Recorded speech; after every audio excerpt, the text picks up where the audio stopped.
जब लवराज धर्मसत्तू 5वीं बार एवरेस्ट से लौटे तो हमें कुछ लोगों ने पूछा, हमने कहा कि जो पंचचूली त्रिशूली के करीब रहता हो, मिलम और मुनस्यारी के बीच में जिसका घर हो, जिसके पूर्वजों में नैन सिंह किशन सिंह रावत जैसे बहुत बड़े अन्वेषक हों और जिनके पूर्वज, जिनके पिछली ही पीढ़ी के लोग ऊँटा धूरा,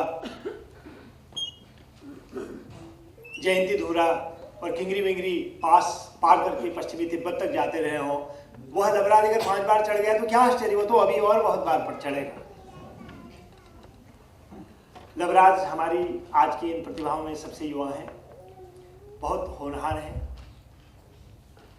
और जैसे इन सब के बारे में कहा जा सकता है कि ये सब बहुत बेहतरीन मनुष्य भी हैं, जो हमारे लिए एक और अतिरिक्त चीज है। उन्होंने अपने पहाड़ीपन को पूरा का पूरा अपने भीतर बरकरार रखा हुआ है। लवराज की जो प्राण प्यारी है वो भी हमारे बीच आई हुई है। बहुत सारे लोग उनको नहीं जानते होंगे, उनका नाम रीना है, वो भी पर्वतारोही और बहुत बड़ी यात्राएं उन्होंने की हैं, साउथ पोल की यात्रा की है और हाल में इनका जो बच्चा पैदा हुआ है, अब तो 1 साल से ज़्यादा हो गया है, उसका नाम भी क्या है आपको आश्चर्य होगा, ओजस तेंजिंग, यानी कि वो उत्तराखंड से बाहर निकल के पूरा हिमालय का जैसे वो हो गया हो और वो हमारे भविष्य का पर्वतारोही है। लवराज बहुत कम बोलते हैं लेकिन आज हमारे हाथ पड़ गए। हम सबकी ओर से उनसे दरखास्त करते हैं कि वो आए और अपनी बात रखें। मैं रीना जी का भी आभारी हूँ कि हमारी बहुरानी यहाँ पधारी और हम सबको बहुत अच्छा लगा।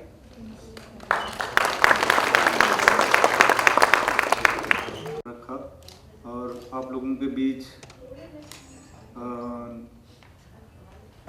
यहाँ पे गुफ्तगू करने का एक मौका मिला। हम सभी लोग पहाड़ से हैं और कहीं ना कहीं हम लोग जो हैं काफ़ी लंबा यात्रा हम लोगों ने किया स्कूल का, शायद 5-6 किलोमीटर मिनिमम होता है पैदल जाना प्राइमरी स्कूल में, बाद में तो फिर 15-20 किलोमीटर हो जाता है। आज भी इस तरह से है पहाड़ों में। मुझे कई बार बड़ा दुख होता है। उत्तराखंड का हमारा जो राजधानी है देहरादून है, आजकल मैं देहरादून में मेरा पोस्टिंग है, तो मैं कई बार जैसे सैटरडे संडे पहाड़ों पर घूमने के लिए निकल जाता हूँ 15-20-25 किलोमीटर। आज भी कई बार सोचने को मजबूर करता है कि 10 किलोमीटर 15 किलोमीटर की दूरी पे राजधानी से वहाँ पे भी बच्चा जो है 10 किलोमीटर पैदल जाता है। आज भी स्कूल में जाने के लिए, तो बहुत बड़ा विडम्बना भी ये मैं मानता हूँ। और दूसरी तरफ से ये भी है कि आजकल के युग में, आजकल के ज़माने में वो लड़का यदि 10 किलोमीटर जाना 10 किलोमीटर आना रोज़ करेगा तो उसका फिटनेस भी बहुत अच्छा रहेगा। ये भी एक है उसमें, पर पढ़ाई में बहुत पीछे हो जाएगा जैसे अभी मैं हूँ इस तरह से। पर किसी तरह से आज यहाँ पर हम लोग सारा उत्तराखंड के लोग एकत्रित हुए, तो बहुत मेहनत से हम लोग सभी आए हुए हैं। जो मैं बोल रहा था कि 10-15 किलोमीटर डेली पैदल चलना, एक प्लेन के किसी आदमी को बोला जाए तो वो तो शौक हो जाएगा क्योंकि मैंने अभी देखा राफ्टिंग में, ऋषिकेश कोडियाला में राफ्टिंग करते हैं, तो वहाँ पे एक अच्छी सी लग्जरी गाड़ी में कुछ लोग आए और मुश्किल से 20 मीटर होगा राफ्टिंग पॉइंट वहाँ से, क्योंकि नदी तो गाड़ी जाती नहीं है, तो वहाँ पे बिल्कुल 20 मीटर होगा मुश्किल से। तो वो लोग दंदनाते हुए गाड़ी से उतरे और उन्हें देखा सामने से कि एक पगडंडी जा रही, नीचे राफ्ट थे, नीचे 2-3 राफ्ट। तो बोला नहीं इतना दूर पैदल कौन जाएगा। तो आज युवाओं पे ये हो गया है। तो ये अच्छी बात है कि हमारा कम से कम हम पुराने ज़माने के उस पर रहेंगे और लंबे जिएंगे। मैं हमेशा, आज भी मेरा गांव जो है पैदल जाता हूं, मैं हर साल जाता हूं। और 84 में रोड बनना शुरू हो गया था, तब हम छोटे ही थे। आज भी वो रोड वहाँ नहीं पहुँची। और मात्र 30 किलोमीटर है रोड से, और बरसात के सीजन में 500 मीटर भी गाड़ी नहीं जाती। आज कुछ दूर तक जीप जाती है, पर बरसात में वो भी नहीं जाती 500 मीटर के बाद। मैं हमेशा पैदल जाता हूँ वहाँ पे, और पूरा अपने पुराने स्टाइल से जाता हूँ अपने बच्चों के साथ, और जाता हर साल। तो मैं ये भी चाहूँगा कि हम ज़रूर जितने आप लोग यहाँ बैठे हैं और आपके जानने वाले जितने भी, हम लोगों को जाना चाहिए अपने एरिया में किसी तरह भी साल में, नहीं तो 2 साल में एक बार वक्त ज़रूर निकाल के जाना चाहिए, क्योंकि ज़िंदगी में भागम भाग तो हमेशा रहती है। तो ये एक अच्छा उस एरिया के लिए होगा कि हम यहाँ से वहाँ जाएंगे तो कुछ वहाँ की युवा पीढ़ी, कुछ वहाँ के जो लोग हैं वो कुछ समझेंगे। मैंने भी इसी तरह शुरू किया था, माउंटेनिंग वहीं से शुरू किया था मैंने अपने गांव से। वहाँ से फिर मैं स्कूलिंग में 20-25 किलोमीटर नीचे आ गया, उसके बाद फिर थोड़ा आगे गया तो लखनऊ आ गया, लखनऊ से फिर दिल्ली आ गया। तो इस तरह से मेरी लाइफ चली। और जो हमारा समाज है उत्तराखंड का, उन्होंने काफ़ी सपोर्ट किया मेरे को। खासकर आज मैं यहाँ पर हूँ तो उत्तराखंड के समाज का, अपने पिथौरागढ़ डिस्ट्रिक्ट के लोगों का काफ़ी योगदान रहा मेरे साथ, और मैं इस फील्ड में आगे बढ़ा।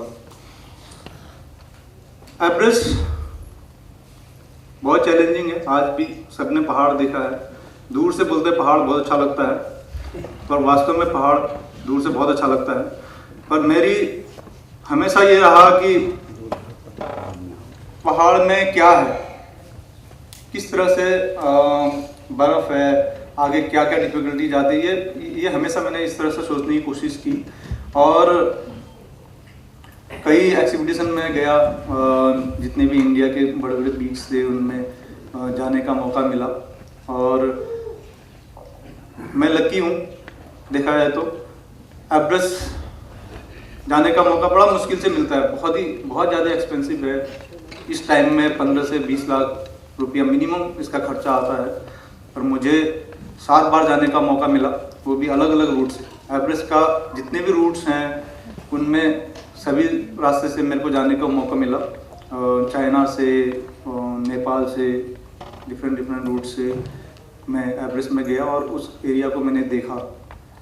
आज हज़ारों लोग जाते हैं, और उस एरिया में इतनी ज़्यादा गंदगी है और इतने ज़्यादा डेड बॉडीज हैं जगह जगह में पड़े हुए कि फ्रोजन हो रखे हैं।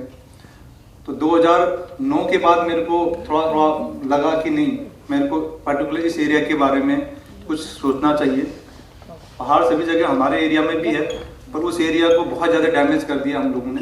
तो उसको किसी तरह से जो है कम किया जाए, लोगों को बता के, या वहाँ से कुछ जो गंदगी है उसको उठा के। तो 2009 से हमने ये काम शुरू किया, और सबसे पहले हमने ये किया कि ह्यूमन वेस्टेज जो है वहाँ से कैसे लाया जाएगा। सबसे ज़्यादा उससे जो है वहाँ पर गंदगी फैल रही है, क्योंकि गलता नहीं, उधर सड़ता नहीं है, और जो भी प्लास्टिक है, जो भी टैंक है वहाँ पे फटते हैं या रखते हैं, वो सब वहीं पे छूट जाता है। ऑक्सीजन सिलेंडर्स हैं, तो बहुत ज़्यादा गंदगी वहाँ पे है। कई बार यदि साउथ पोल का आप फोटो देखेंगे, साउथ पोल का, तो ऐसा लगता है कि कचरा का बहुत बड़ा एक ढेर है, बहुत बड़ा ढेर है। लेकिन उसी ढेर में कई बार ये भी लगता है कि इसमें यदि वो नीचे उतारा जाए तो करोड़ों का जो है सामान है उसमें। लोगों ने कैमरा तक छोड़ दिया कहीं ना, पहले रोल वाले कैमरा होते थे, कैमरा ले आते थे, कैमरा छोड़ दिया, क्योंकि जान बचाना बड़ा मुश्किल होता है वहाँ पे। और बहुत सारे डेड बॉडीज वहाँ पे हैं। तो हमने सबसे ज़्यादा पहले रिसर्च इस पे किया कि भाई हम कैसे ह्यूमन वेस्टेज को उठा के लाएं।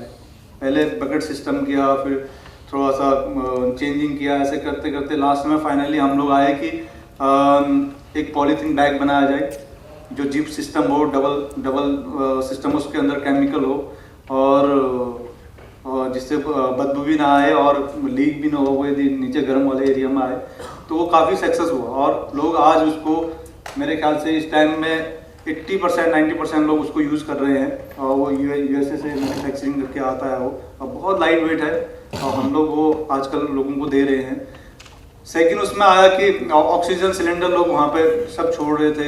यूएसए से रसिया से ऑक्सीजन आता है एवरेज जाने के लिए, और रसिया से ही मार्क्स आता है।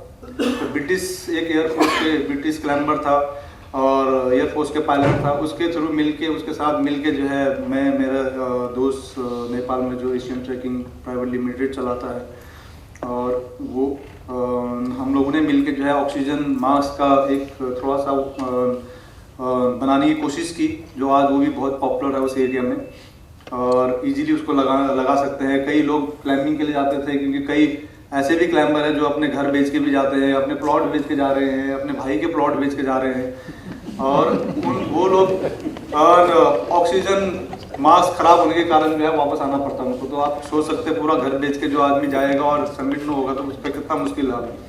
तो उसको ईजी करने के लिए, या फिर ऑक्सीजन खत्म होगा, मास्क खराब हो गया और नीचे नहीं आ पाया तो जान भी जा सकती है, तो उस चीज़ को कम करने के लिए जो है इस पे भी हमने रिसर्च किया, और वो आज बहुत बहुत पॉपुलर हो रखा है।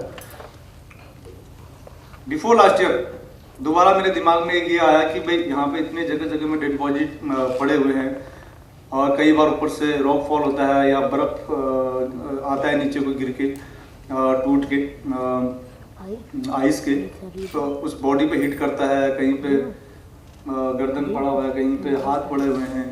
अब फ्रोजन है वहाँ पे तो कुछ खराब तो होता नहीं है, और हवा से जो है इतनी तेज हवा होती है कि कपड़े एक बार फट गया तो फिर वो इतना तेज हवा होती है कि वो और तेज से फाड़ देता है उसको। तो उस पे अब वो रास्ते से ही है एकदम, रास्ता प्रॉपर उसी रूट से निकलता है, अगल बगल से निकलता है, तो जगह जगह में पड़े हुए। तो हमारा दूसरा दिमाग में ये आया कि हम इनको जो है कहीं ऐसे, या तो कोई अच्छा स्पॉन्सर मिले हमें, क्योंकि एक डेड बॉडी को नीचे उतारने में बिफोर लास्ट ईयर हमने जब एक कैनेडियन की डेड बॉडी को उतारा था, एक लेडी का, तो 19 लाख रुपया जो है उसको काठमांडू पहुंचाने में लगा था। तो बहुत मुश्किल काम है वहाँ से एक डेड बॉडी को उठा के लाने में, अपनी जान के लिए भी बहुत मुश्किल काम है, बहुत रिस्की है वो उठा के लाना, एक आदमी तो नहीं ला सकता उसको। तो उसके लिए हमने सोचा कि भाई क्यों ना हम कोई बड़ा स्पॉन्सर ढूंढे जो इस काम के लिए जो है अपना योगदान देगा। और मैं जगह जगह में जाके जो है उन डेड बॉडीज़ का मैंने फ़ोटो खींचा, और कई डेड बॉडीज़ ऐसे थे जिनको हमने पहचाना, और उनके घर वालों को भी हमने इन्फॉर्म किया कि भाई हम चाहते हैं कि आपके जो भी हैं उनके डेड बॉडी जो है वो नीचे आए, पर आप हमें परमिशन दो। कई ने बोला भाई कितना रुपया लगेगा, हमने आप पैसा हम आपसे नहीं लेंगे, पर हम चाहते कि जो इस तरह से बिखरे हुए हैं, वो भी एक क्लाइंबर थे या वो भी एक नेचर लवर थे, तो उनको इस तरह से न बिखरे ना हो, या फिर हम चाहें कि भाई उनको किसी ऐसे जगह में रख दें जहाँ पर वो सेफ रहे, जहाँ पे इस तरह से कभी पत्थरों से, हवा से उनको थपड़े ना लगे। इस पे हमने काम करना शुरू किया, और 4-5 लोगों का हमें रिस्पॉन्स भी आया कि भाई हम चाहते कि हमारे जो रिलेटिव्स हैं या जो हमारे पेरेंट्स हैं वो उनकी बॉडी जो है नीचे आए। और पर इतना बड़ा स्पॉन्सर मिलना बड़ा मुश्किल काम है यहाँ पे, तो बाहर भी चल रहा है इस पे स्पॉन्सर के लिए। यदि ये होगा तो काफ़ी एक नया एवरेस्ट पे एक नया अध्याय होगा ये।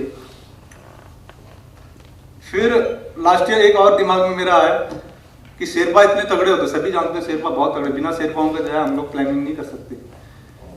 बहुत फिट होते वो लोग, क्योंकि उस एल्टीट्यूड में वो लोग रहते हैं और बहुत ही फिट होते हैं। लेकिन 50 साल के बाद कोई किसी भी गांव में जाइए तो बहुत कम जो है बुजुर्ग लोग दिखते हैं, 50 से ऊपर वाले एज वाले दिखते हैं। तो वहाँ पे जब लास्ट ईयर मेरे को विद फैमिली वहाँ पे बुलाया हुआ था नेपाल गवर्नमेंट ने, तो वहाँ पे जो ब्यूरोक्रेट थे या पॉलिटिशियन थे उनके बीच में जो डिस्कस हुई थी, मैंने यही बात पे उनको डिस्कस किया था कि एक रिसर्च इस पे भी होना चाहिए कि भाई क्यों इतने फिट लोग जो है 50 साल के बाद दिखाई नहीं दे रहे। तो इस पे भी उनका काफ़ी अच्छा, उन्होंने इस बात को माना, और इस पे जो है एक उन्होंने प्रोग्राम निकाला है जो अभी इस पे भी जो है आने वाले टाइम में शायद रिसर्च होगा। मेरे ख्याल से मैंने जो उनको बताया कि भाई इतने फिट हैं वो लोग, क्या होता है कि अचानक ही कंपटीशन बहुत है, बेरोजगारी बहुत है वहाँ पे, गरीबी बहुत ज़्यादा है, कुछ भी नहीं होता वहाँ पे खाने के लिए, सब कुछ आपको रोड रेट से लाना पड़ता है, रोड रेट बहुत दूर है। तो बहुत मुश्किल है।